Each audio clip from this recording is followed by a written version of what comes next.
Зохилогдсон сайн бэлгийн баатар цагт галын хайч өгүүлэг. Хайчныхаа амийг хаачихгүй хачин залгиуд. Хоёрыг уулзуулж яс амраахад яана. Хаа таарсан газраа чулуучих юм гэж үгэлсээр эмээ зуухны хажууд мөлхөх шахуу очоод галын хайчныхаа амийг хамхилаа. Сая том ах гал өрчгөөд гарсан гэж би хов хэллээ. Эмээ миний үгийг хүлгэж аваад нүгэлгэнэм гэж хэлээд уулгалдана. Дээр хэрэг өдрийн хэдэн удаа давтагдлаа. Эмээ урдийн янзаараа үгэлсээр хайчныхаа амийг хааж харагдана. Маргааш өглөөнөө том ах гал түлхэх гээд галын хайчаа хайгаад олсонгүй. Чихэн чиртэй, нүдэнд гэмтэй, хэцүү санагдахаар нь хойд жалга руу хаячихсан гэж хэлээд эмээ тоолсон шинжгүй будг нь халзарсан гутлын бор авдрандаа давны өөдөс чихэж хийлээ. Том ах хойд жалга руу хэдэнтэй гүйлээ хайж олдсонгүй. Тэр хайч төрхөмдөө буцсан. Дөрвгүй хүмүүст энэ хоёр данга гэж хэлээд хоньны авирах шиг хоёр тахир төмөр цуухны ам хөндлөлдүүлээд шидлээ. Манай ах хоёр саланга төмрөөр арай хийж аргал хавчуулж байхдаа эмээч эд муудлаач эзэндээ ээлтэйгээд л хадгалдаг хүн тийм ч амархан хаяхгүй. Огончиг онгорхоо агархаа байсан ч умайлгадаг уран шаглаатай хүн дээ гэж өөртөө шивгнэх цухалдахын дундуур амандаа бувтнаж байгаа нь надад дуулдана. Манай хаараа шинэ галын хайчиндаа дасахгүй гар хуруугаан түлчглээ гэж гаслах хүмүүс хаяа дуулдах болов. Би ч ядам хуруун дээгүүрэн хэд хэдэн хүрэн бор сорвтой боллоо. Тэр өдрөөс хойш хэд хоногийн дараа тэнгэр харанхуйлж аянга цахилгаан цахиж таснис хийсэн нүх шиг харанхуй шөнөөр эмээ минь биднийг орхин одлоо. Одоо бол тэр хүрэн бор сорвиндоо маш их хайртай.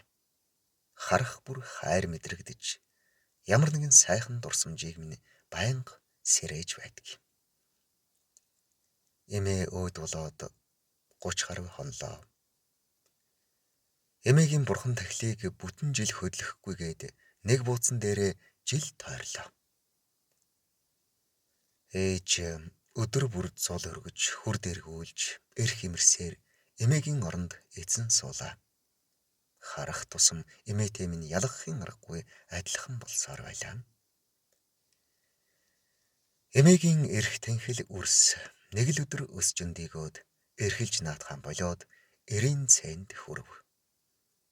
Эмээгийн өдрүүдийг туулахдаа эмээтэйгээ өнгөрүүлсэн ихшиглэнт цэнхэр өдрүүдээ дурсна.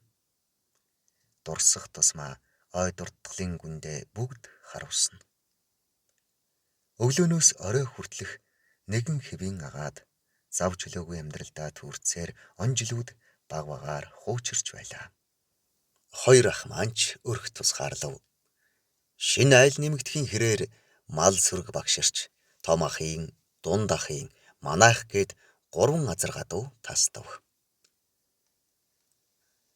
Том ах бид хоёр өдөржингөө азарган үрээнд хураалгасан адууныхаа араас дөрөө харшуулан шогшлоо.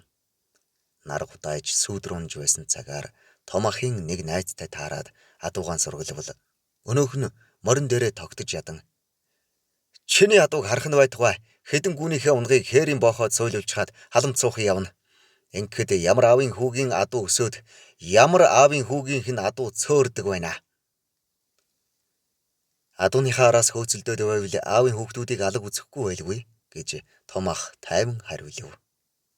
Ахын найз улам гаарч зодох гэж байгаа хүн шиг ханьцуугаан шамлаад чи бас ингэж ярина вэ? Гол усаараа цуурч байхад би мэдээгүй гэж санаа юу?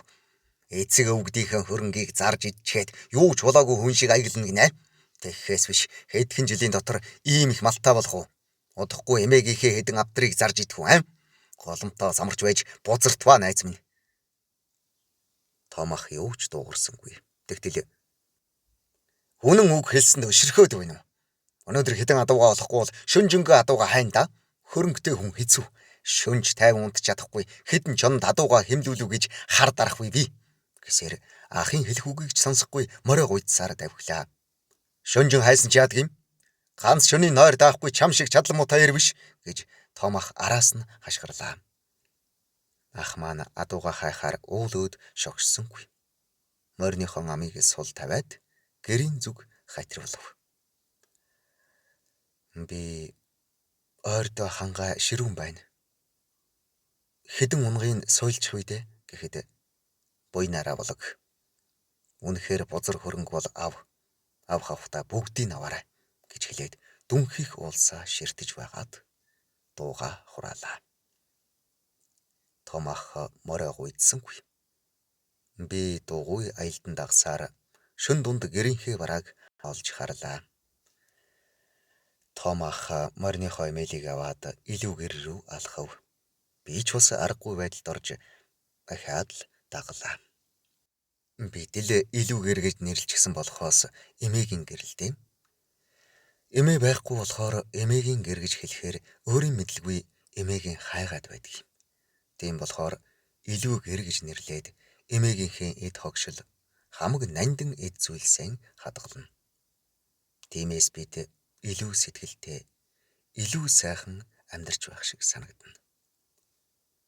Том ах ч өрх тусгаарлсан хэдий ч хаяа илүү гэртэн унтах дуртай. Илүү гэрийн хаалгыг татаад орох гэтэл урдаас сүр сархийн малгайгаа дарж өмссөн хүн гараад зугтлаа. Би ч айж баламгдсандаа юу болж байгааг ч ойлгосонгүй. Том ах араас нь гүйж байснаа буцаад ирлээ. Та гүйцсэнгүй юу гэхэд өдөр таарсан хазгарал байна гэсээр гэрлүү орлоо. Би араас нь орж байхдаа та яаж таньсан бэ гэхэд сайн анзаарах юм бол нэг хөлийнхэн тавхай баг зэрэг хазгаа байхгүй юу? Хүн бүр анзаардгүй юм аа. Уулзахтаа бараг морьноосоо буух биш. Морьноосоо буувал хазгаа, морин дээрээ наазгай хүндээ. Гэсэр ширээний нүднээс лаа олж асаалаа. Эмээгийн хідэн авдрыг онгочоод хайчихсан байлаа. Би сандарсандаа өнөөх хазгарч нь юм хулгайлчихсан байвал яана гэж хэлэхэд хулгайчийг мэдэх хойно хэрвээ авсан бол өөрөө авчирч өгнө үз гэж сандарсан шинжгүй хэлээд хідэн авдарнуудыг шалгаж үзлээ. Эмээгийн гутлын авдрыг хүртэл ухаж үзсэн байлаа. Том ах гутлын авдрыг хүртэл ухаж байдаг гуйлагч болжээ. Ингэсээр авдар доторхыг буцаагаад чихэж байтал давны өөдсөн дундаас хайчны аманд жижигхэн чулуу хавчуулаад хоньны ноосонд ороогоод хийчихсэн галын хайч сугаран унлаа. Том ах ямар нэгэн зүйлийг эргэцүүлж бодож байгаа бололтой хэсэг дуугүй байснаа мушилцах шиг болов. Удалгүй гаднаас ахын хазгар найз өөрөө ороод ирлээ. Дарж өмссөн малгайгаан гартаан базж аваад дуугүй зогсно. Нэг хөлийнхэн гутал уулнаасаа даваад газар шүргэхээр шахуу хазгай гიშгчсэн байлаа. Том ах руу гэмшин харна. Том ах хоёулаа дараа уулзъя гэж хэлээд хазгарыг явуулчихлаа. Аха энэ хайчийг яах вэ гэж хэлтэлээ. Миний дүү буцаагаад хийч. Дараа тусдаа гарахтаа аваарай гэв. Маргааш өглөө нь ахаас эртлэн босоод адуундаа явхаар гэрээс гартал эрлийн адуу голууруудан давхиж байлаа. Адууг дурандваас ахын адуу тоо ёсороо байлаа. Гэртээ хар хурдаараа ороод ахын хүнжлийг татаад "Таа ч өнөөдөр яагаад унтаад байна? Адуу өөрөө ороод ирлээ. Бүрэн байна" гэж хэлтэл ах хизээний сэрчгсэн байсан бололтой нүдэрээ нэгээд "Би мэдсэн юм аа. Санаа амраад сайхан хэвдэж байхад тав тух алдагдуулаад залгична" гэж хэлээд галаан асаахаар бослоо. Зохилогдсон сайн бэлгийн Баатар цогт уншсан Эрхэнбаярын Баттарч.